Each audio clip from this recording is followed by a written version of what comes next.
अस्सलाम वालेकुम, मैं हूं शाहजेब खानजादा। बलूचिस्तान में जाफर एक्सप्रेस वाक़े के बाद जहां नेशनल एक्शन प्लान 2 की बातें हो रही हैं, ऑल पार्टीज कॉन्फ्रेंस बुलाने की बातें हो रही हैं, तो वहीं आज इस हमले और इसके बाद होने वाले क्लियरेंस ऑपरेशन से मुतालिक DGISPR लेफ्टिनेंट जनरल अहमद शरीफ चौधरी ने वज़ीर आला बलूचिस्तान सरफराज बुगटी के साथ प्रेस ब्रीफिंग दी और यरगमालियों की बाजियाबी के ऑपरेशन की तफसीलात बताने के साथ साथ दहशतगर्दों के पीछे अफगानिस्तान और भारत की पुष्टपनाही और सहूलतकारी का दावा किया। साथ ही बलूचिस्तान में अमन व अमान की सूरत हाल और BLA जैसी अलहदगी पसंद तंजीमों के मकासद और रूल्स ऑफ द गेम तब्दील होने से मुतालिक रियासत का मौक़िफ़ भी पेश किया। DGISPR ने क्लियरेंस ऑपरेशन के बाद यरगमाल मुसाफिरों की बाजियाबी की वीडियोज और तस्वीर दिखाई और ऑपरेशन की तफसीलात बताई। मैं आपको कुछ ग्लिम्पसेस दिखाता हूं ऑफ द एक्चुअल ऑपरेशन जो कि फाइनल क्लियरेंस ऑपरेशन किया गया था। ये जो बच्चे वहाँ से जो मुसाफिर निकल रहे हैं ये ट्रेन से वहाँ से, तो यहाँ पे ये इनको जो ट्रुप्स हैं उनको सेफ्टी के अंदर की साइड्स पे लेके जा रहे हैं। वो चेक करते हैं कि अगर इनमें से किसी को कोई मिक्स ना हो जाए दरमियान में कोई टेररिस्ट, तो आप देख रहे हैं कि उनको चेक भी कर रहे हैं कि किसी ने कोई बेल्ट तो नहीं पहनी हुई है, कोई ऐसी चीज़। यहाँ पे वो ट्रेन के अंदर से जो अंदर मासूम लोग जिनको इन्होंने हॉस्टेज किया होता उनको निकाला जा रहा है। इनको अभी आगे जो उनसे साथियों को इनको आगे की तरफ भिजवा रहे हैं। मुख्तलिफ जगहों पे आपको लेटर हुए, कहीं पे डेड बॉडीज नज़र भी आ रही हैं पड़ी हुई।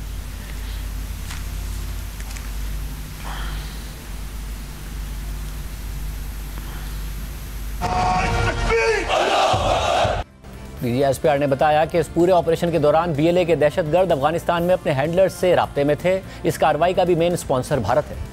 इस पूरे अमल के दौरान जब ये दहशत वाक़या चल रहा था तो ये जो दहशतगर्द थे अपने हैंडलर से जो कि अफगानिस्तान में था उसके साथ कम्युनिकेशन में थे and this kept on going during this process. लेकिन ये जो बलूचिस्तान में ये जो वाक़या है और इससे पहले जो दहशतगर्दी के वाक़यात हैं, वी अंडरस्टैंड कि इसका जो मेन स्पॉन्सर है योर ईस्टर्न नेबर। इसलिए this is a continuity of the same policy, the same sponsor from where it was engineered and from where it was being pushed कि ये काम करने। इसके अलावा DGISPR ने बताया कि ऑपरेशन में बड़ी तादाद में दहशतगर्दों को मार दिया गया था, मगर तमाम दहशतगर्द नहीं मारे गए। तादाद इनकी ज़्यादा थी।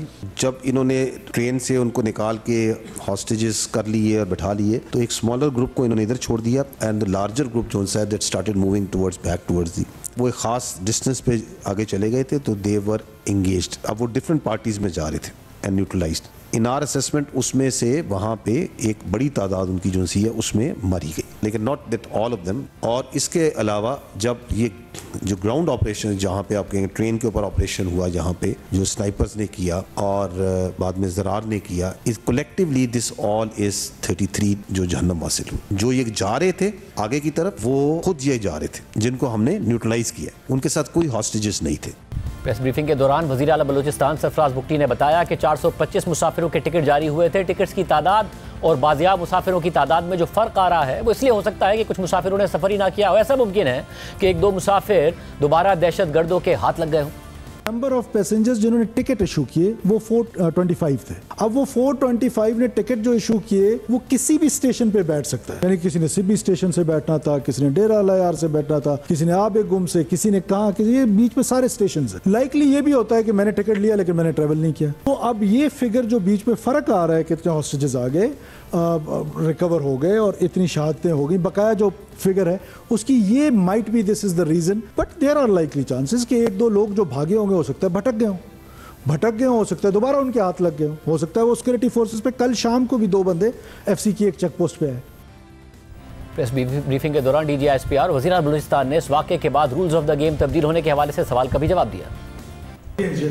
रूल्स ऑफ गेम जो है ना वो 2 हैं, एक तो जनरल साहब के, वो तो आपको यकीनन नजर आएंगे, खुद ही आपको भी नजर आएंगे और आपसे ज्यादा टेररिस्ट को नजर आएगा ना कि रूल ऑफ गेम क्या हुआ है। और दूसरा जो हमारे एंड पे, this time government of Balochistan is taking lead on non kinetic things. जो गेम्स के बात कर रही हैं कि गेम्स के rules, they will be dealt in the way a person needs to be dealt, जो कि इंसान को, मासूम लोगों को रोडों से, बसों से उतार के ज़िबा करते हैं। एक ऐसा ग्रोह जो इंसानों में इसलिए तकसीम करता है कि तुम्हारी हस्ब नस्ब क्या है, जिसका ना बलोचियत से इन्होंने जैसे कहा ताल्लुक है, ना इस्लाम से ताल्लुक है, उनको उसी तरह डील करेंगे हम जैसे वो डिज़र्व करते हैं डील करना। We will take them on, their facilitators, their abettors, whether inside Pakistan और आउटसाइड पाकिस्तान।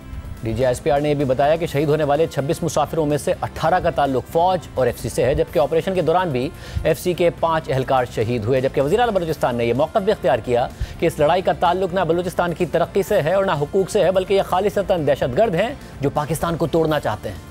दहशतगर्दी की जंग को जोड़ा जाता है अंडर डेवलपमेंट से, अनपैरेलल डेवलपमेंट से, राइट्स से। बड़ा क्लियर कट आपको कहना चाहता हूं कि इस लड़ाई का ना बलोचियत से कोई ताल्लुक है, ना राइट्स से कोई ताल्लुक है। प्योरली ये इविल फोर्सेस हैं, टेररिस्ट हैं, जो खुदा न खास्ता पाकिस्तान को न सिर्फ डिस्टेबलाइज करना चाहते हैं, जबकि पाकिस्तान को वायलेंस के जरिए तोड़ना चाहते हैं। तो इनको एज अ टेररिस्ट ही ट्रीट करना चाहिए और एज अ टेररिस्ट ही ये फैसला हुआ है इनको ट्रीट किया जाएगा। सवाल से बात करने के लिए हमारे साथ वज़ीर आला बलूचिस्तान सरफराज भुट्टी साहब मौजूद होंगे। ये भी सुनिए कि इस वाक़े के बाद साबिक वज़ीर आला बलूचिस्तान डॉक्टर अब्दुल मालिक बलोच ने क्या कहा। बलूचिस्तान को सियासी तौर पर डील नहीं की है, उसको मुकम्मल तौर पर सिक्योरिटी अदारों के हवाले किया हुआ है। इस वक्त बलूचिस्तान के कोई ऐसा रास्ता नहीं है जो खुला हुआ है, उसकी बुनियादी वजह लापता अफराद है। और मुझे पाकिस्तान की तमाम पॉलिटिकल पार्टी ने भेजा, इख्तियार दी और उसमें अस्करी कुव्वत भी शामिल था। जब वो कामयाबी के करीब पहुंचे, फिर जो हमारी एस्टेब्लिशमेंट है उसने उसको वीटो कर लिया और वो एक बना हुआ एक मसला था जो 60-70% हल होना था, उसको खराब किया। बलूचिस्तान में तो अवाम को जो है ना वोट का हक नहीं है। इस दफा जो इलेक्शंस हुए थे वो क्या इलेक्शन थे, ऑक्शन थे। जो बलोच नौजवान हैं उनकी जमहूरियत पे, हम इंतखाबात पे रोज ब रोज एतमाद उठ रहा है। वो रोज ब रोज पाकिस्तान की जमहूरियत से दूर होते जा रहे हैं। अब हालात यहाँ तक पहुंच गए हैं कि आपके तमाम रास्ते वो बंद कर सकते हैं। पार्लियामेंट है, मौजूद है, बेरू है, एक ढांचा रखा हुआ है। इस किस्म का पार्लियामेंट पहले तो मैंने नहीं देखा है, बेख्तियार पार्लियामेंट। हमारी मेरी वो हो या अख्तर महंगल साहब की हो, हमारी कोई यहाँ पे वो हैसियत ही नहीं है। हमें इलेक्शनों में जबरदस्ती हराया जाता है। इस वक्त आप जो भी करेंगे पावर आपके पास नहीं है। हमारे तमाम अफसरों के तो कीमत लगी हुई है। मैं समझता हूं कि बलूचिस्तान के मसले का हल बंदूक नहीं है, वो डायलॉग है। वज़ीर आला बलूचिस्तान सरफराज भुट्टी साहब हमारे साथ। भुट्टी साहब बहुत शुक्रिया हमें शो में ज्वाइन करने के लिए। आपने तफसीली प्रेस कॉन्फ्रेंस की, DGSPR के साथ इशूज़ पर बात की। आपने भी जहां दहशतगर्दों पर सख्त तनकीद की, जहां अगर अब्दुल मालिक बलोच साहब अगर राइट्स की बात करते हैं तो आपने कहा कि ये सियासत जो है, इस सियासत पर तनकीद नहीं कर रहा हूं मैं, मगर अब्दुल मालिक बलोच साहब बता रहे हैं कि जो मसाइल हैं वो क्या हैं, वो अपनी हुकूमत के वाक़यात बता रहे हैं। आप उस वक्त उनकी हुकूमत में वज़ीर दाखिला थे कि मामलात होने लगे मगर नहीं हुए, वीटो कर दिए गए। किस तरीके से आगे बढ़ेंगे अब? देखिए शाहज़ेब भाई, मैं कमेंट कर डॉक्टर साहब ने जो बात की, सबसे पहले उन्होंने डायलॉग की बात की। बिल्कुल डॉक्टर साहब ने उस वक्त डायलॉग का एक सिलसिला शुरू किया था। मैं ज़रूर उनका वज़ीर दाखिला था, लेकिन उन्होंने मुझे उस वक्त एतमाद में नहीं लिया था। मुझे क्या, अपनी काबीना में से किसी रुकन को भी एतमाद में नहीं लिया था, और ना ही उस वक्त की असम्बली को, जिसको डॉक्टर साहब लेजिटिमेट समझते हैं, उसको भी एतमाद में नहीं लिया था। अभी तो डॉक्टर साहब जवाब देंगे कि सियासत में या जमहूरियत में सबसे पहले इस्टेब्लिशमेंट को ऑन बोर्ड लेने से पहले अपनी असम्बली को, अपनी काबीना को ऑन बोर्ड लेना चाहिए था कि आप किससे डायलॉग कर रहे हैं, किससे नहीं कर रहे हैं। जैसा कि मैं अभी हर मामले में, हर छोटी सी छोटी चीज़ होती है भी उसको अपोजिशन के सामने रखता हूँ, हम डायलॉग करते हैं और उसके बाद फिर उनको आगे लेके चलते हैं। तो दूसरा डॉक्टर साहब फरमा रहे हैं कि शायद कोई सियासी मसला है। देखिए, डायलॉग या बंदूक, अब फैसला तो अच्छी बात तो ये है कि डायलॉग से अगर मसला रिजॉल्व हो जाए तो ये तो बहुत अच्छी बात है, लेकिन जिसने बंदूक उठाई हुई है वो आपके साथ डायलॉग के लिए तैयार ही नहीं है। वो बंदूक के जोर पे आपके साथ डायलॉग कर रहा है, आपके मासूम मुसाफिरों को कत्ल कर रहा है, आपके ट्रेवलर्स को कत्ल कर रहा है, नाइयों धोबियों को मार रहा है, बलोच कल्चर, बलोच का जो नॉर्म्स हैं उनको तबाह कर रहा है और दहशत का एक बाजार गर्म कर रहा है। तो उसके साथ अगर आप डायलॉग करना भी चाहें तो क्या डायलॉग करेंगे कि पहले अगर तुमने 100 मारे हैं तो कोई 50 मार लो? तो ये तो मतलब मुझे बात समझ नहीं आती। और सियासी मसला है कहाँ? फिर ये एक सवाल जो डॉक्टर साहब भी कह रहे हैं, मेरे लिए बहुत काबिल एहतराम है, मैं उनकी बड़ी इज्जत करता हूँ ज़ाती तौर पर और वो मेरी भी बहुत इज्जत करते हैं। ये जो ट्रू रिप्रेजेंटेशंस का एक क्वेश्चन जो है वो बड़े अरसे से मैं बलूचिस्तान के बारे में सुन रहा हूँ। ज़रा स्टडी कर लीजिए कि out of 51 there are only 8 members जो फर्स्ट टाइम इलेक्ट हुए हैं, और बाकी सारे वो लोग हैं जो दूसरी दफ़ा, कोई तीसरी दफ़ा, कोई चौथी दफ़ा। और बलूचिस्तान को समझने के लिए शाहज़ेब भाई, there are three type of politics जो बलूचिस्तान में हो रही है। एक जो है वो फेडरलिस्ट, जो फेडरेशन जमातों में मेन स्ट्रीम पॉलिटिकल पार्टीज में रहे हैं, वो कभी नून लीग में, कभी काफ में, कभी पीपल्स पार्टी में, वो अपने आप को वहाँ पर फिक्स करते हैं जहाँ पर वो समझते हैं कि उनके कॉन्स्टिट्यूएंट्स के लोग जो है वो बेनिफिट हों। वो हर पॉलिटिकल आदमी का अपनी चॉइस है। उसके बाद दूसरी सियासत जो है वो मौलाना फजलुर रहमान साहब की है, जो एक साइजेबल मेंबर के साथ हर वक्त मौजूद होती है, कभी 7 मेंबर्स, कभी 8, कभी 9, कभी 10, कभी 13, कभी से कम, कभी ज़्यादा। उसके बाद एक और पॉलिटिक्स है जो बलोच और पश्तून नेशनलिस्ट की है। पश्तून नेशनलिस्ट का मुकाबला ज़्यादातर जमीयत के लोगों के साथ होता है, मौलाना फजलुर रहमान के लोगों के साथ होता है, क्योंकि वो पश्तून बेल्ट में ज़्यादा है। इसी तरह जो बलोच नेशनलिस्ट हैं वो ज़्यादातर उनका मुकाबला आपस में होता है। जब 97 में सरदार अख्तर जान मेंगल साहब वज़ीर आला बने, उसके बाद ये सारे ग्रुप्स में इनके इख्तलाफ हो गए और हर एक ने अपनी अपनी पार्टी बना ली। तो अगर आप उस वक्त से देकर आज तक के इलेक्शंस में देखें, कभी 4 सीटें, कभी 5 सीटें, कभी 7 सीटें, ये इसी तरह रहती है। सरदार अख्तर जान मेंगल साहब 13 में 2 सीट्स के साथ थे, फिर 18 में उनके मेंबर्स जो है वो 4 से 5 हो गए, फिर इस दफ़ा रिड्यूस होकर 1 हो गए। डॉक्टर मालिक साहब पिछली बार 0 पे थे, इस बार कोई 3 मेंबर्स आए। फिर ये कौन सी इलेक्शन मैनेजमेंट है, मुझे समझ नहीं आ रही कि साउथ में डॉक्टर मालिक साहब वहाँ से MP हैं, फिर उसके बाद पंजगूर से तुरबत से डॉक्टर मालिक साहब है, फिर पंजगूर से रहमत बलोच साहब और असद बलोच साहब है, दोनों नेशनलिस्ट हैं। फिर गवादर से मौलाना हदायतुर रहमान साहब हैं, जो नेशनलिस्ट हैं, या उनको जो भी कहें आप, हर वक्त एंटी एस्टेब्लिशमेंट ही कह दें चलें। उसके बाद फिर फुलन बलोच साहब हैं। सो मुझे समझ नहीं आती कि ये इलेक्शन कहाँ मैनेज हुआ, कब मैनेज हुआ। ये 8 मेंबर्स नए आए हैं और वो भी अर्बन सेंटर कोयटा से, 6 उनमें से कोयटा से। तो ये अगर सरफराज साहब ऐसा नहीं है तो ओवर द ईयर्स मसला बढ़ा है। जाहिर दहशतगर्दों से तो निपटना ही पड़ेगा रियासत को, और दहशतगर्द, ऐसे दहशतगर्द जो शनाख्ती कार्ड देखकर लोगों को मार रहे हों या इस किस्म के हमले कर रहे हों, उनसे तो निपटना ही पड़ेगा। मगर उन दहशतगर्दों की तादाद ना बढ़े, उनकी तरफ लोग माइल ना हो, ये रोकने के लिए रियासत क्या करेगी? अगर रियासत नहीं मुदाखलत कर रही है, बलूचिस्तान की सियासत ठीक चल रही है जैसी उसको चलना चाहिए, बिल्कुल फेयर तरीके से इलेक्शन हो रहे हैं, तो ये दहशतगर्द ज्यादा ऑर्गेनाइज क्यों हुए, इनकी तरफ लोग ज्यादा क्यों आए, ये इतना बड़ा ऑपरेशन करने में कैसे कामयाब हुए, इतना बड़ा हमला करने में कैसे कामयाब हुए, क्यों इनकी तादाद बढ़ रही है? देखिए शाहजेब भाई, अंडरस्टैंड करने की ज़रूरत है, पाकिस्तान पर हमला हुआ है बलूचिस्तान के कॉन्टेक्स्ट में 3 तरीक़ों से। नंबर 1 इज़ वायलेंस, जिसको आप दहशतगर्द कह रहे हैं, हम भी दहशतगर्द कह रहे हैं, सारा पाकिस्तान शुक्र है उनको दहशतगर्द कहने लग गया, नाराज़ बलोच से एक स्टेप हम ऊपर चले गए। अब उनके साथ 2-3 चीज़ें हैं जो उनको कॉम्प्लीमेंट करती हैं। एक, उनको लेजिटिमेट वॉइसेस चाहिए विद इन पाकिस्तान, वो उनको इस सूरत में मिल जाते हैं, जो वॉइसेस हैं उनके कोई यकजहती कमेटी के हवाले से, बाकी हवालों से, जो उनको न सिर्फ उनके लिए एडवोकेसी करते हैं, इंडिपेंडेंट बलूचिस्तान की एडवोकेसी करते हैं, नौजवान को जो है वो डिसइंटीग्रेट करते हैं टू स्टेट से। और उसमें जो सबसे बड़ा किरदार है वो सोशल मीडिया का है, वो आर्टिफिशियल इंटेलिजेंस का है। जहां हमने मेनलैंड में देखा है कि कुछ पॉलिटिकल जमातें जो हैं वो आर्टिफिशियल इंटेलिजेंस को इस्तेमाल करती रही हैं माजी में, इसी तरह बलूचिस्तान में बिल्कुल ऑर्गेनाइज तरीके से ये तीनों तरीके से लोग हमलावर हैं। अब अगर इलेक्शन मैनेजमेंट की बात से दहशतगर्दी हो रही है, तो ये ज्यादा आवाजें तो पंजाब में उठती रही हैं या बाकी जगहों पे उठती रही हैं, तो वहां पर क्यों नहीं कोई दहशतगर्दी हो रही है? वहां पर क्यों कोई दहशतगर्दी? मतलब जब ये आप मुख्तलिफ लोगों की जब बात कर रहे हैं, एक तो वो है जिन्होंने हथियार उठाए और वायलेंस कर रहे हैं और दहशतगर्दी कर रहे हैं, जाहिर है उनसे तो रियासत निपटे, रियासत ही क्रिएट होनी चाहिए। मगर जो दूसरे लोग हैं, जो अगर कोई बात करता है गुमशुदगियों पर, कोई बात करता है राइट्स पर, तो रियासत उन्हें इंगेज तो कर सकती है। जिनको आप कह रहे हैं कि इनकी आवाज बनते हैं, रियासत उन्हें अपनी आवाज बनाए, रियासत उन्हें इंगेज करे, रियासत उनसे बात करे, बजाय इसके कि उनकी आवाज को दबाने की कोशिश करे। अगर रियासत उनसे मुत्तफिक नहीं भी है, तो रियासत के अंदर होते हुए, आईन और कानून के अंदर होते हुए हथियार उठाए बगैर ही बात कर रहे हैं ना, अगर रियासत उनसे मुत्तफिक नहीं भी है, तो बजाय इसके कि वो उनके करीब जाए, रियासत उनसे इंगेज करे, उनसे बात करे। देखिए उसमें भी 2 ग्रुप्स हैं। एक वो हैं जो पॉलिटिकल जमातें हैं जो रजिस्टर्ड हैं पाकिस्तान के इलेक्शन कमीशन में, उनके साथ तो डायलॉग डेली भी किया जा सकता है, ऑलरेडी हो रहा है। कल वज़ीर आज़म साहब तशरीफ़ लाए थे, डॉक्टर मालिक बलोच साहब वहाँ पर तशरीफ़ आवर थे। फिर हमारे साथ जब जब हम उनको तकलीफ़ देते हैं या हम उनके पास बुजुर्ग हैं हमारे, हम चले जाते हैं। और इसी तरह महमूद खान चकजई साहब हैं, उनकी पार्टी के लोग जो नेशनलिस्ट हैं वो हमारे पास आते हैं। मासवाए सरदार अख्तर जान मेंगल से, क्योंकि वो हमारे पास आना जाना उनका कम है, जब भी हम बुलाते हैं उनकी पार्टी के जो MP है वो भी नहीं आते। उनका फिर मैंने रिकॉर्ड चेक किया, डॉक्टर अब्दुल मालिक बलोच साहब वज़ीर आला थे तब भी कोई ऑफिशियल मीटिंग इस तरह की वो उनके साथ भी नहीं करते थे। मैं आपसे एग्री करता हूं कि उनको एंगेज करना चाहिए, जो राइट्स की बात कर रहे हैं उनके साथ बिल्कुल बातचीत करनी चाहिए। वो ऑलरेडी असेंबली का हिस्सा है, वो वहां पर अपना फोरम पे बात रख सकते हैं। एक वो लोग हैं जो सड़कों पे हैं, सोशल मनूवर करते हैं। वो सोशल मनूवर मैंने आपसे कहा कि जैसे फॉर एग्जांपल BYC की मिसाल ले लें। बाहर तो ऐसा लगता है कि सारा पाकिस्तान कहता है कि ये पुरअमन लोग हैं, कॉन्स्टिट्यूशन के अंदर रहते हुए ये प्रोटेस्ट करते हैं।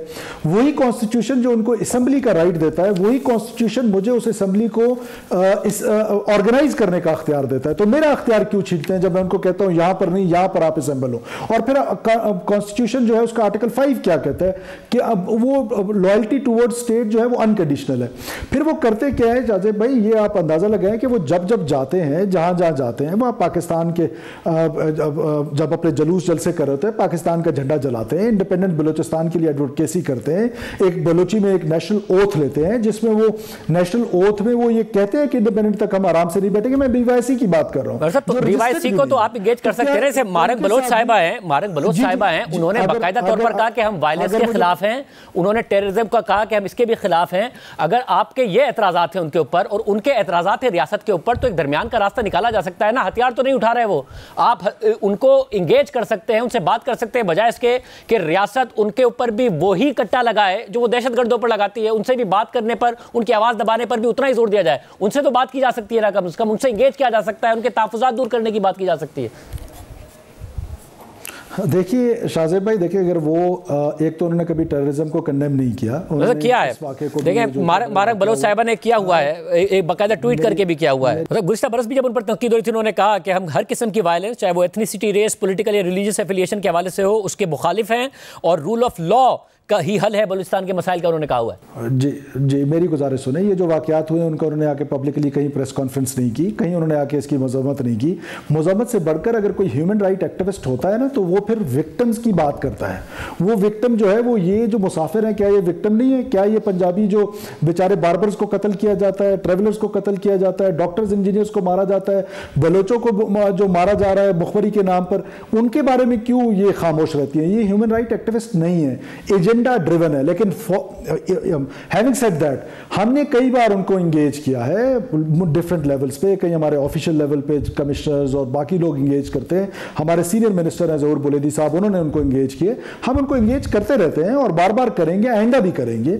लेकिन हम ये चाहते हैं कि वो बजाय इसके कि इंडिपेंडेंट बलूचिस्तान की एडवोकेसी करें, और हमें ऐसा महसूस होता है कि जैसे वो कहीं रिक्रूटमेंट प्रोसेस का भी हिस्सा ना हो, कि लोगों को जज्बाती करके, और वो BLA के लिए एक रिक्रूटमेंट का जो प्रोसेस है उसका भी हिस्सा बनते जा रही है। और उसके भी हमारे पास सर्कमस्टेंशियल एविडेंसेस और सॉलिड एविडेंसेस दोनों मौजूद हैं। देखिए, अगर सर्कमस्टेंशियल और सॉलिड दोनों एविडेंस मौजूद है तो वो तो फिर सामने रखने चाहिए ना, सब उसका सिर्फ क्लेम नहीं होना चाहिए, अगर जो बात आप कर रहे हैं। और दूसरा बात, जब आप कहते हैं कि एंगेजमेंट पर आप बिलीव करते हैं, ताकि कम से कम जो लोग हथियार नहीं उठा रहे हैं उनसे बात की जाए, उनके तहफ़्फ़ुज़ात दूर किए जाए। अब तो मालिक बलोच साहब भी कह रहे हैं, और या अख्तर मेंगल साहब कह रहे हैं कि हमारे हाथ से चीज़ें निकल रही हैं, इससे पहले कि बहुत निकल जाए। वो तो हुकूमत पर सवाल उठा रहे हैं। उन्होंने भी कहा कि वो एहतराम करते हैं आपका, मालिक बलोच साहब ने आपके हवाले से कहा, मगर वो आपके इख्तियार पर सवाल उठा रहे हैं कि आप कर भी सकते हैं या नहीं कर सकते हैं जो बातें अब की जा रही हैं।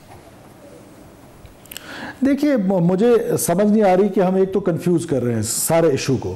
मतलब कि अगर कोई नेशनलिस्ट पॉलिटिक्स कर रहा है तो वो क्यों ये समझा जा रहा है कि सारी चीज़ें जो है वो जो कह रहा है वो बात दुरुस्त है। हम तो कह रहे हैं कि हम डायलॉग के लिए हम सबके साथ तैयार हैं, हम रोजाना बातचीत करते हैं, रोजाना। अगर ये अज्यूम कर लेते हैं वो जो बातें कह रहे हैं गलत है, तो ग्राउंड रियलिटी इंप्रूव तो नहीं हो रही ना। हम कहें उनकी सारी बातें गलत, आपकी सारी बातें सही, तो बलूचिस्तान में अमन आ रहा है? नहीं। बलूचिस्तान में वायलेंस बढ़ रहा है? हाँ। बलूचिस्तान में क्या बहुत ज्यादा वाकयात हो रहे हैं, दहशतगर्द ज्यादा आगे जाके कर रहे हैं? बिल्कुल ऐसा ही है। तो फिर रियासत का क्या जवाब है इस पर? देखिए, ना ये मेरी पूरी बात दुरुस्त कह दे से कम होगा, ना डॉक्टर साहब की बात को अडॉप्ट करने से ये कम होगा। अंडरस्टैंड करने की जरूरत है वायलेंस क्यों बढ़ा है, ये राइज क्यों आया है। दो रीजंस हैं उसकी। एक तो वो गैजेटरी है जो यूएस विड्रॉल के बाद ब्लैक मार्केट पे इजीली अवेलेबल हो गई, और वो ऐसी नाइट गैजेटरीज, ऐसी गैजेटरीज उनके हाथ लगी, उससे उनका राइज हुआ। दूसरा, जो टीटीपी के बारे में अपीजमेंट हुई, वो तो पूरा पाकिस्तान जानता है कि टीटीपी को पिछली हुकूमत में किस तरीके से वापस बसाने की बात हुई, उनके साथ डायलॉग की बात हुई, उनके लोगों को जेलों से छोड़ने की बात हुई। इसी तरह जो बलोच सेपरेटिस्ट या दहशतगर्द ग्रुप थे उनके लोगों को भी पकड़ पकड़ के छोड़ा गया, जो पकड़े हुए लोग थे उनको छोड़ा गया, उनको दोबारा वो स्पेस दे दी गई, सारी चेक पोस्टें खत्म कर दी गई, तो उन्होंने वो स्पेस अपनी गेन की। और ये राइज पहली दफा तो बलूचिस्तान में आया नहीं, 2009 में ये राइज आया, 2009 के बाद फिर 2013 के ऑनवर्ड 18 तक बिल्कुल 18 का पीसफुल इलेक्शन था। तो ये पहली दफा हम नहीं देख रहे, उसके बहुत सारी डायनेमिक्स है, बहुत सारी रीजंस है। अगर कोई पॉलिटिकल सॉल्यूशन डॉक्टर मालिक साहब को नजर आता है, सरदार अख्तर जान मेंगल को नजर आता है या किसी और को नजर आता है तो मुझे बता दें, हम उसके लिए बिल्कुल तैयार हैं, हुकूमत भी तैयार है। ये अच्छी बात है कि रियासत पॉलिटिकल सॉल्यूशन के लिए तैयार हो। बंदूक जिन्होंने उठाई है उनके खिलाफ कार्रवाई रियासत करने का फैसला करे। मगर अब अहम बात यह है कि आज आपने भी कहा, डीजीएसपीआर ने भी कहा कि अफगानिस्तान गढ़ है, सिर्फ तहरीक तालिबान का नहीं बल्कि इन सेपरेटिस्ट का भी। और अब मसला यह है कि ये बताया जाता था कि अशरफ गनी की हुकूमत है और ये इंडिया के साथ मिले हुए हैं और ये सारी की सारी कार्रवाई पाकिस्तान में करने के लिए इंडिया के साथ मिलकर ये सब होता है। पाकिस्तान मुखालिफ एक हुकूमत है, तालिबान की हुकूमत आती है, DGISI उस वक्त के जनरल फैज़ जाते हैं और चाय पीते हुए कहते हैं एवरीथिंग विल बी फाइन। और अब हमें नज़र आता है कि जी इन्हीं तालिबान पर तहरीक तालिबान का भी इल्ज़ाम लग रहा है, इन्हीं तालिबान पर वो इल्ज़ाम भी लग रहा है कि जी बलोच सेपरेटिस्ट जो हैं और दहशतगर्द हैं उनके लिए भी ये इस वक्त गढ़ फराहम कर रहे हैं। तो एक और रियासत की नाकाम पॉलिसी है ये भी। देखिए, नाकाम पॉलिसी तो मैं नहीं समझता हूं, लेकिन देखिए एक्सपेक्टेशन जरूर होती है। जो इंटरिम गवर्नमेंट है अफगानिस्तान की, उन्होंने हमसे नहीं दुनिया से वादा किया दोहा में कि उनकी सरजमीन किसी के खिलाफ इस्तेमाल नहीं होगी। जब उन्होंने ये वादा किया तो हम भी उस वादे की आड़ में आ गए कि वाकई ऐसा होगा, लेकिन वैसा नहीं हुआ, उन्होंने अपना वादा ऑन नहीं किया। तो इसमें रियासत पाकिस्तान का कसूर है या अफगानिस्तान का कसूर है? और फिर उन्होंने जो हम बात करें, हम किसी और मुल्क की बात क्यों नहीं करें? इसलिए कि ये सारे के सारे वहां पर बेस्ड हैं, इनको वहां पर पैटर्नेज हासिल है, स्टेट पैटर्नेज हासिल है। और अफगान हुकूमत से अब भी हमारी ये अपील है कि आपने जो दुनिया के साथ वादा किया है दोहा एग्रीमेंट में, आप उस वादे पर अमल करें और अपनी सरजमीन हमारे खिलाफ इस्तेमाल ना करने दें। जिस दिन उनकी सरजमीन हमारे खिलाफ इस्तेमाल नहीं होगी तो हम उनका नाम नहीं लेंगे। ये ऐसी है कि हम माल्टा का नाम क्यों नहीं लेते, स्पेन का नाम क्यों नहीं लेते, इसीलिए अफगानिस्तान का लेते हैं कि वो इस्तेमाल हो रहा है। और साहब, और फिर हल क्या है इसका? वहाँ इस्तेमाल हो रहे हैं, पाकिस्तान में दहशतगर्दी हो रही है, तो हल क्या है? क्या करेगी आगे रियासत? क्या फैसला हुआ है? देखिए जी, फैसला ये हुआ है कि हम डिप्लोमेटिक जो चैनल है उस पर मोफा लीड लेगी और वो हर फोरम पे ये बात करेगी और इंटरनेशनली इसको बड़ा रिलीजियसली फॉलो किया जाएगा। उनको उनका वादा याद दिलाया जाएगा, दुनिया को याद दिलाया जाएगा कि ये वादा उन्होंने दुनिया के साथ किया था, लेकिन आज पाकिस्तान के खिलाफ वो इस्तेमाल हो रही है। उसके साथ साथ जो दहशतगर्द है जिसने बंदूक उठाई है स्टेट ऑफ पाकिस्तान के अगेंस्ट, उसको यकीनन writ of the state establish की जाएगी, उसको क्रश किया जाएगा। जो तीसरा फरीक है जो उसमें फिर दो हिस्से हैं, एक वो जो नेशनलिस्ट कुव्वतें हैं उनका अपना एक स्कूल ऑफ थॉट है, उनके साथ हम बैठने को तैयार हैं। वो इलेक्शन रिफॉर्म्स पे बात करना चाहते हैं, वो गुड गवर्नेंस पे बात करना चाहते हैं, वो मेरिटोक्रेसी पे बात करना चाहते हैं। इन सारी चीज या और कोई पॉलिटिकल इशू है उस पर हम बात करने के लिए तैयार हैं। और हमारा तो मौकफ ही हमेशा से मुफाहमत का रहा है, तो पाकिस्तान पीपल्स पार्टी तो है ही मुफाहमत का नाम, हम उस मुफाहमत के लिए बिल्कुल तैयार है। लेकिन अगर किसी ने हथियार उठाए, violence in the name of religion is terrorism, violence in the name of this so called जो बलोच परस्ती जिसका बलोच से कोई ताल्लुक नहीं है, राइट से कोई ताल्लुक नहीं है, उसको फिर क्या नाम दें? उसके साथ भी तो उसी तरह डेल्ट किया जाएगा ना जिस तरह टेररिज्म के साथ किया जाता है या टेररिस्ट के साथ किया जाता है। बहुत शुक्रिया वज़ीर आला बलूचिस्तान सरफराज बुर्की साहब का मौक़िफ़ आपने सुना। प्रोग्राम में एक ब्रेक शामिल करते हैं। हुकूमत के लिए एक बड़ा स्कैंडल बन रहा है, चीनी 180 रुपये की हो गई। वज़ीर आज़म ने आज नोटिस लिया है, क्या हो रहा है तफसीलात आपके सामने रखेंगे ब्रेक के बाद।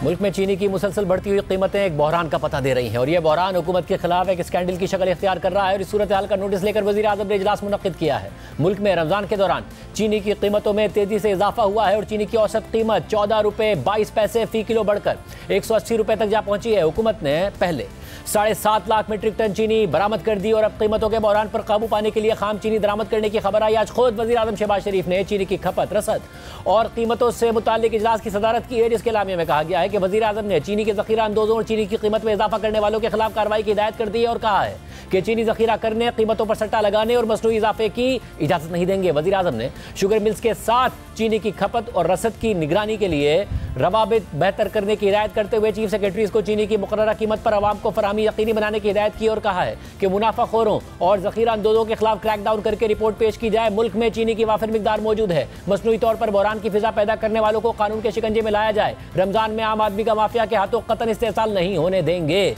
इसके अलावा वफाकी इदारा शुमारियात ने चीनी की कीमतों के ताज़ा आदादोशुमार जारी कर दिए हैं, जिनके मुताबिक मुल्क में चीनी की औसत कीमत 171 रुपये 90 पैसे फी किलो हो गई है और ज़्यादा से ज़्यादा कीमत 180 रुपये फी किलो तक है। सरकारी डेटा के मुताबिक जनवरी से अब तक चीनी औसतन 33 रुपये 26 पैसे फी किलो महंगी हुई, जबकि 3.5 माह में चीनी औसतन 40 रुपये 5 पैसे फी किलो महंगी हुई। साल 2025 के आगाज पर मुल्क में चीनी की औसत कीमत 138 रुपये 64 पैसे फी किलो थी, जबकि मुल्क में 3.5 माह पहले चीनी की औसत कीमत 131 रुपये 85 पैसे फी किलो थी। इस सब पर रद्द-ए-अमल देते हुए तर्जुमान Pakistan sugar mills association Punjab zone का अपने बयान में कहना है कि मुल्क में चीनी की कोई किल्लत नहीं है। चीनी की किल्लत से मुतालिक अफवाहें फैलाकर मुफाद परस्त अनासिर मुल्क में हिजान पैदा कर रहे हैं। करियाना मर्चेंट, सट्टेबाज और जखीरा अंदोज बेसरोपा बातें फैलाकर शुगर इंडस्ट्री के खिलाफ साजिश कर रहे हैं। दूसरी सनतों की तरह शुगर इंडस्ट्री को भी फ्री काम करने दिया जाए, शुगर सेक्टर को मुकम्मल डीरेगुलेट करके फ्री मार्केट की सहूलत दी जाए। रवां सीजन में गन्ने की रिकवरी कम हुई है और चीनी की पैदावारी अखराजात में बेपनाह इजाफा हुआ है। माहिर अजनास शमसुल इस्लाम ने भी कल हमारे प्रोग्राम में बात करते हुए कहा था कि चीनी का बहरान इंजीनियर्ड है, हर साल की तरह इस साल भी चीनी की कोई किल्लत नहीं है। क्रशिंग सीजन अभी मुकम्मल तौर पर खत्म भी नहीं हुआ और क्राइसिस हो गया। ये क्राइसिस जेन्युइन है, इस वक्त शॉर्टेज है या ये सारा क्राइसिस क्रिएट किया हुआ है? ये इंजीनियर्ड क्राइसिस है। 84 मिलियन टन की प्रोडक्शन का जो फिगर 83.5 इन्होंने दी थी ऑफिशियली, अराउंड 84 मिलियन टन थी, तो उसके हिसाब से आपकी चीनी 10% का अगर आप रिकवरी पे बेस जाते हैं तो आपकी 8 मिलियन टन की चीनी, मैं उसको 8 मिलियन भी नहीं कहता, मैं 7 मिलियन पे लेके आता हूँ कि 8.33% रिकवरी पे आपकी आती है। तो 7 मिलियन टन आपकी प्रोडक्शन इस साल हुई। 1 मिलियन टन आपके पास कैरी फॉरवर्ड स्टॉक पड़े हुए थे, 8 मिलियन टन ये हो गए। अगर आपने 7.5 लाख टन की एक्सपोर्ट कर दी, उसको भी मैं 1 मिलियन गिन लूं तो फिर भी आपके पास चीनी 1 मिलियन टन की सरप्लस रहेगी। ये हर साल की तरह चीनी में कोई शॉर्टेज नहीं है। हुकूमत अपनी पॉलिसी को सही करे, इंडस्ट्री जो इसमें इन्वॉल्व है उसके ऊपर क्रैकडाउन करे, क्योंकि जितना रेवेन्यू इस सेक्टर से आ रहा है वो आप देखें तो एफबीआर में उतना टैक्स कंट्रीब्यूशन भी नहीं जा रही। एफबीआर भी अपना ट्रैक एंड ट्रेस सिस्टम लगाने के बावजूद अगर चीनी को ट्रैक नहीं कर पा रहा, ट्रेस नहीं कर पा रहा, तो फिर हमारे पास ये शकूक उभरते हैं कि कहीं ना कहीं कुछ ना कुछ दाल में काला है। इस पूरी सूरत पर बात करेंगे। वफाकी वजीर मुसद्दिक मलिक से जब हुकूमत ने चीनी बरामद करने का फैसला किया था तो इस कमिटमेंट के तहत किया था कि लोकल मार्केट में चीनी की कीमत नहीं बढ़ेगी और एक प्राइस मॉनिटरिंग कमेटी बनाई गई जिसका कन्वीनर मुसद्दिक मलिक साहब को बनाया गया। मगर फिर खबर आई कि मुसद्दिक मलिक ने मजीद बरामद की मुखालफत की, मगर उन्हें हटाकर इसहाक डार साहब को कमेटी का कन्वीनर बना दिया गया। बात करेंगे वफाकी वजीर मुसद्दिक मलिक से। मलिक साहब बहुत शुक्रिया मुझे ज्वाइन करने के लिए। सबसे पहले खबर आती है और जाहिर खबर क्या आई है, अवाम भुगत रहे हैं, 180 रुपये फी किलो चीनी हो गई है, जनवरी से अब तक 33 रुपये महंगी हो गई है। वजीर आजम ने नोटिस लिया, कहा कि मुल्क में वाफर मिकदार में चीनी मौजूद है, क्रशिंग सीजन चल रहा है इस वक्त, शुगर मिलर्स कह रहे हैं वाफर मिकदार में मौजूद है, मगर चीनी की कीमत बढ़ने के बाद दरामद की खबर आती है कि शक्कर दरामद की जाएगी। शॉर्टेज है नहीं है, कौन माफिया है जो इस सारे के सारे मामले में फायदा उठा रहा है? आप इस मामले में इन्वॉल्व रहे। देखिए, ये शुगर का मामला तो हर मर्तबा ही गड़बड़ पैदा करता है। तो एक तो ये है कि इसमें होता क्या है, तो हमारे यहाँ शुगर के ऊपर बहुत ज़्यादा सट्टाबाजी होती है और बहुत से लोग ज़ख़ीरा अंदोज़ी करते हैं, और जब सीज़न शुरू हो रहा होता है तो वो ज़ख़ीरा अंदोज़ी करते हैं और कोई ना कोई आर्टिफिशियल ख़बर फैलाते हैं। मसलन ये ख़बर फैला देंगे कि हमारा गन्ना जो है उसमें रस कम हो गया है इस मरतबा, इस वजह से चीनी की शॉर्टेज हो जाएगी, या एकदम ख़बर आ जाएगी कि चीनी की डिमांड बढ़ गई और चीनी की डिमांड पूरी नहीं हो रही, या ये ख़बर आ जाएगी कि बेइंतहा चीनी स्मगल होकर मुल्क से बाहर जा रही है।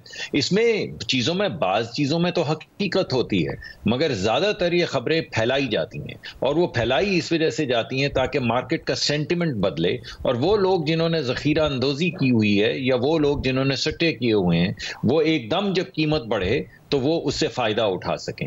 और ये एक बड़ा पुराना मामला है, और ये एक इशू, जनरल एक इशू है रेगुलेशंस का, कि जब आप मुल्क में रेगुलेशंस के ज़रिए किसी चीज़ को रोकने की कोशिश करें तो उसमें बहुत सी ब्लैक मार्केट्स खुल जाती हैं, बहुत सी अपॉर्चुनिटीज़ क्रिएट हो जाती हैं, क्योंकि मार्केट काम नहीं कर रही होती। जब मार्केट काम ना करे और चंद सिविल सर्वेंट्स बैठ के फैसले कर रहे हों, या मैं ही बेशक सियासतदान के तौर पे फैसले कर रहा हूं, तो मार्केट जो है वो बहुत बड़ी होती है और उसके सामने किसी एक दो लोगों का खड़ा हो जाना बड़ा मुश्किल होता है। जाहिर है माजी में ये स्कैंडल्स बार बार हुए हैं, इस बार भी जब एक्सपोर्ट की इजाजत दी गई तो सवाल उठा कि यही चैप्टर दोहराया जाएगा जिसका आप जिक्र कर रहे हैं, जो माजी में होता रहा है, और ये हुआ।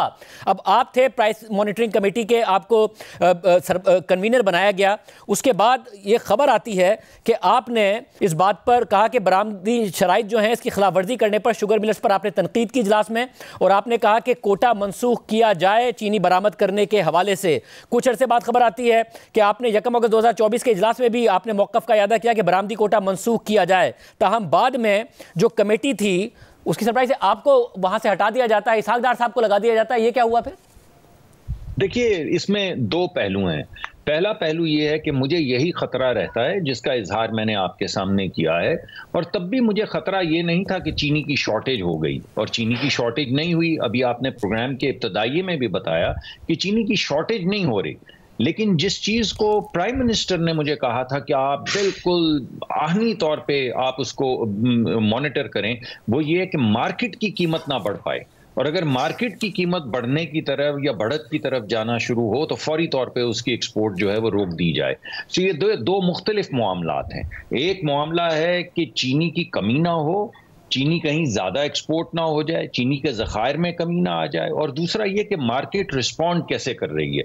और वजीर आजम ने इस वजह से इस बात का अहाता करते हुए ये फैसला किया था कि कहीं अगर चीनी की कमी ना भी हो, क्योंकि जब चीनी एक्सपोर्ट करने का फैसला किया गया तो ये तयन किया गया था कि सीजन खत्म होने तक क्या हमारे पास फिर भी बहुत ज्यादा रिजर्व्स होंगे, और ये बात फैक्चुअली सामने आई थी कि हमारे पास जो चीनी के ज़खायर मौजूद हैं उसमें अगर हम एक्सपोर्ट कर दें तब भी हमारे इतने ज़खायर हमारे पास मौजूद होंगे कि जब चीनी का क्रशिंग सीजन शुरू होगा, गन्ने का क्रशिंग सीजन शुरू होगा, तो चीनी की कमी नहीं होगी, और चीनी की कमी नहीं हुई। लेकिन ये जो कीमत के ऊपर चेक लगाने का मामला था वो प्राइम मिनिस्टर ने इस वजह से किया था कि चीनी की प्राइसिंग के जरिए मार्केट को गलत सिग्नल ना दिया जाए कि चीनी की वाफिर मिकदार मगर ये कदम जब वजीर आजम ने उठाया था, आपको उसका कन्वीनर बनाया था, आप इजलास में सवाल उठा रहे थे कि जी देखें इसकी पासदारी नहीं की जा रही है, जो शराइत रखी गई थी और जिन शराइत के तहत बरामद की इजाजत दी गई थी। तो उसके बाद जब आप तहफ़्फ़ुज़ात का इज़हार कर रहे थे, बजाय इसके कि आपके तहफ़्फ़ुज़ात पर तवज्जो दी जाती, आपको उस प्राइस मॉनिटरिंग कमेटी की सरबराही से हटाया गया और इसहाक डार साहब को लगा दिया गया। तो हुकूमत इस सारे के सारे किस्से की जिम्मेदार ना हुई? नहीं, नॉट एट ऑल।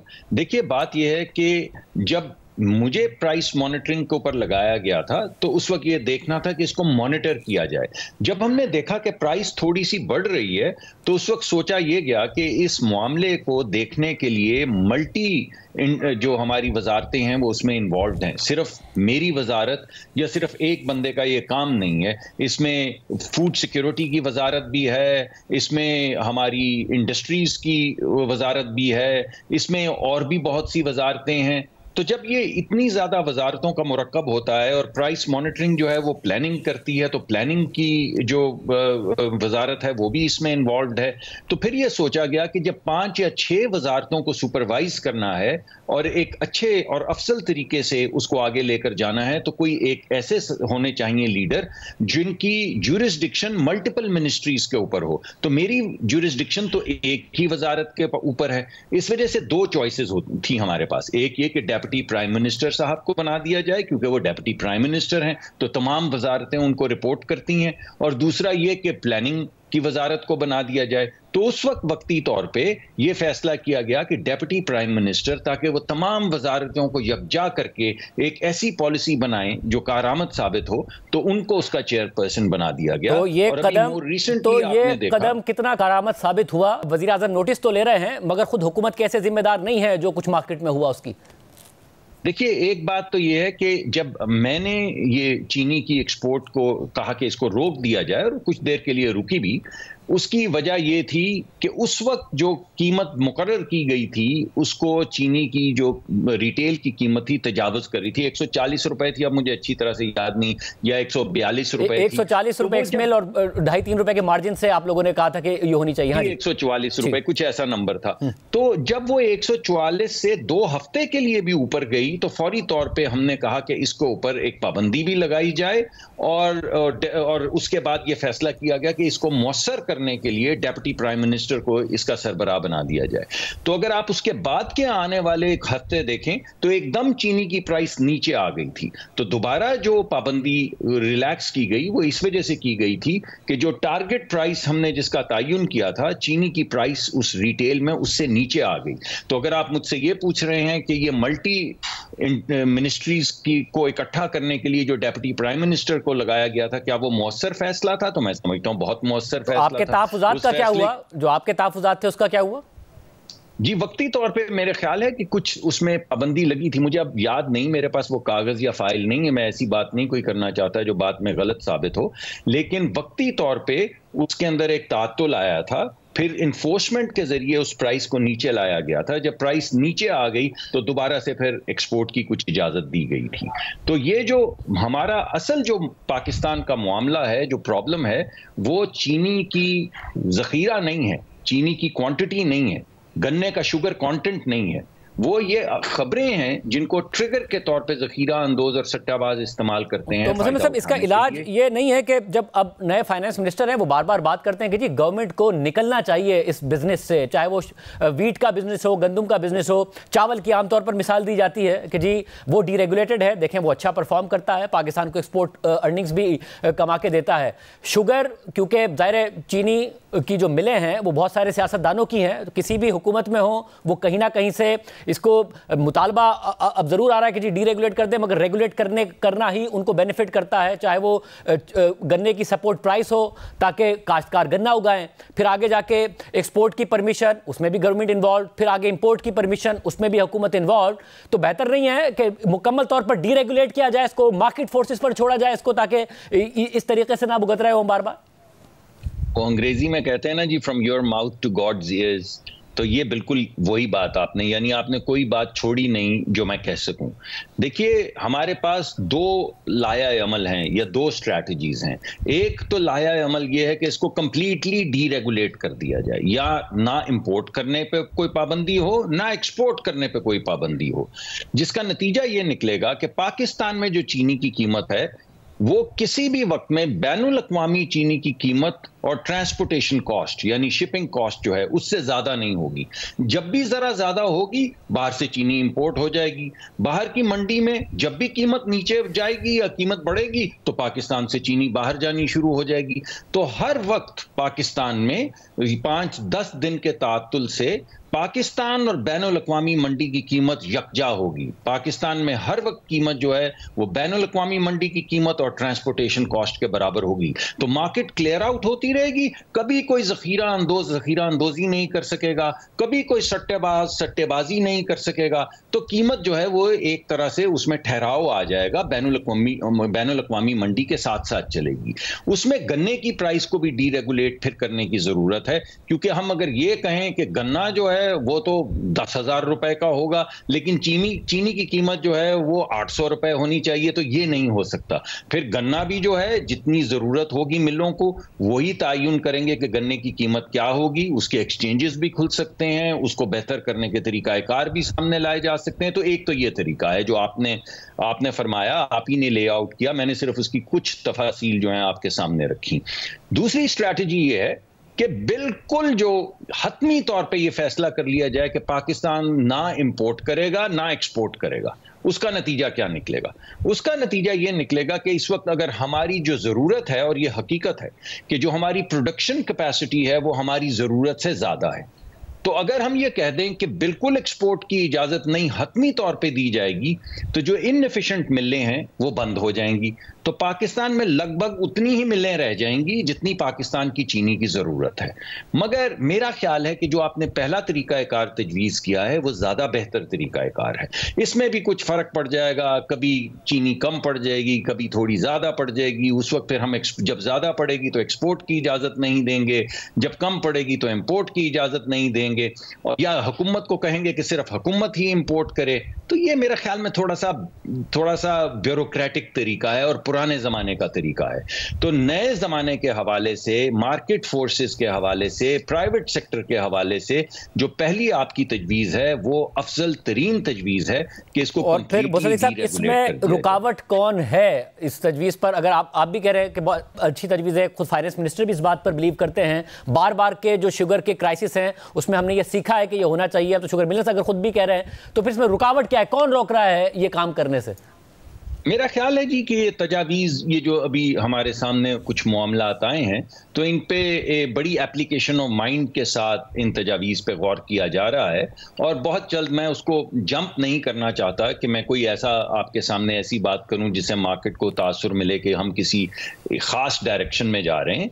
लेकिन मेरा ये ख्याल है कि अब जो कमेटी बनी है हमारे डेवलपमेंट के मिनिस्टर एहसन इकबाल साहब के ज़ेर साया जो बनी है कमेटी, उनकी क़यादत में, मेरा ख्याल है कि वो तमाम अवामिल का जायजा ले रही है और आप कोई ऐसा तरीकाकार जल्द इंशाल्लाह आपके सामने आएगा जिसमें एक ठहराव, यानी ये जो अप एंड डाउन जिसके अंदर एलीट कैप्चर होती है, जिसके अंदर मार्केट मैनिपुलेशन होती है, जिसमें सट्टाबाजों का फायदा होता है, जो कोई प्रोडक्टिव काम नहीं कर रहे होते, सिर्फ वो स्टॉक करते हैं और उसके बाद अफवाहें फैलाते हैं और उससे फ़ायदा उठाते हैं, या ज़ख़ीरा अंदोज़ों का फ़ायदा होता है। जो रमज़ान शरीफ में जब लोग इबादत में मशगूल होते हैं तो उन्होंने चीनी स्टोर की होती है, उसकी कीमत को बढ़ने देते हैं, फिर मार्केट में ले आते हैं। तो ये तमाम अवामिल का जायज़ा लेते हुए बहुत जल्द इंशाल्लाह एक फ्रेमवर्क आपके सामने लाएंगे जिससे मेरा ख्याल है हम सबको ज़्यादा तसल्ली होगी। ये इस वक्त मेरा कोई इस पर तबसरा करना, क्योंकि ये वज़ीर आज़म साहब की स्वाददीद है कि वो किसको कमेटी का चेयरमैन और मेंबर बनाते हैं। मैं क्योंकि उस कमेटी का हिस्सा इस वक्त नहीं हूं, इस वजह से मुझे मालूम नहीं है कि उस वक्त कौन सी चीज़ें जो हैं आपस में डिस्कशन की जा रही है। लेकिन मुझे यकीन है कि इन तमाम चीज़ों का जायज़ा लेने के बाद एक लॉन्ग टर्म सस्टेनेबल और स्टेबल फ्रेमवर्क सामने आएगा आपके। बहुत शुक्रिया मुसद्दिक मलिक साहब की गुफ्तगू आपने सुनी। प्रोग्राम में एक ब्रेक शामिल करते हैं, कुरान खबर आपके सामने रखें।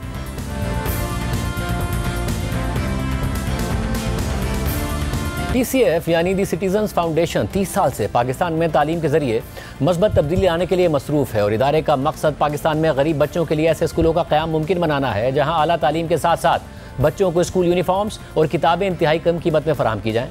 द सिटीजन फाउंडेशन के तहत स्कूल्स में बच्चों की तालीम और तरबियत और निसाबी किताबों की फराहमी के लिए 95% स्कॉलरशिप दी जाती है मुल्क के मुख्तलिफ शहरों में। द सिटीजन फाउंडेशन के 2033 स्कूल्स मौजूद हैं जिनमें 3,01,000 तलबा तालीम हासिल कर रहे हैं। वालिदैन बच्चियों को स्कूल भेजें, इसके लिए TCF के टीचिंग स्टाफ में सिर्फ खवातीन ही को रखा जाता है। मुल्क भर में 14,700 खवातीन असातिज़ा बच्चों को पढ़ाती हैं। TCF के तहत सिंध में 1,015 स्कूल्स कायम हैं, पंजाब में 824, बलूचिस्तान में 91, खैबर पख्तूनख्वा में 88 और आज़ाद कश्मीर में 15 स्कूल्स मौजूद हैं। ये इदारा मुल्क भर में 428 सरकारी स्कूलों के इंतजामी उमूर भी देख रहा है। स्कूल की इमारतों से लेकर तदरीसी निज़ाम तक हर मामले में मयार का ख्याल रखा जाता है। तलबा को बेहतर तालीमी माहौल फराहम करने के लिए बेहतरीन क्लासरूम्स, प्लेग्राउंड्स, कंप्यूटर और साइंस लैब, उन सब के मयार का ख्याल रखा गया है। TCF खवातीन की तालीम पर खुसूसी तवज्जो दे रहा है। TCF का इल्म व आगाही प्रोग्राम 2005 से मुल्क भर के शहरी और देही इलाकों में उन खवातीन को तालीम दे रहा है जो लिखना और पढ़ना नहीं जानती। इस वक्त TCF के मुल्क भर में कायम आगाही मराकिज़ से 2,21,000 खवातीन तालीम हासिल कर चुकी हैं। TCF की खिदमात सिर्फ तालीम और तरबियत के हवाले से नहीं हैं बल्कि लोगों को हुनरमंद बनाने के हवाले से भी हैं। 2015 से शुरू होने वाले TCF के वोकेशनल ट्रेनिंग प्रोग्राम के तहत अब तक 3,700 खवातीन मुस्तफ़ीद हो चुकी हैं। TCF के आबे रहमत साफ़ पानी प्रोग्राम के जरिए न सिर्फ स्कूल्स बल्कि मुल्हक़ा इलाकों के रिहायशियों को भी साफ़ पानी मुहैया करने के लिए वाटर प्यूरिफिकेशन प्लांट्स लगाए गए हैं जिनकी बाकायदा मेंटेनेंस की जाती है। इन प्लांट से रोज़ाना 80,700 लोग मुस्तफ़ीद होते हैं। अगर आप दी सिटीजन्स फाउंडेशन का साथ देना चाहते हैं तो इस इदारे के साथ ताउन करें। इजाज़त दीजिए, अल्लाह हाफ़िज़।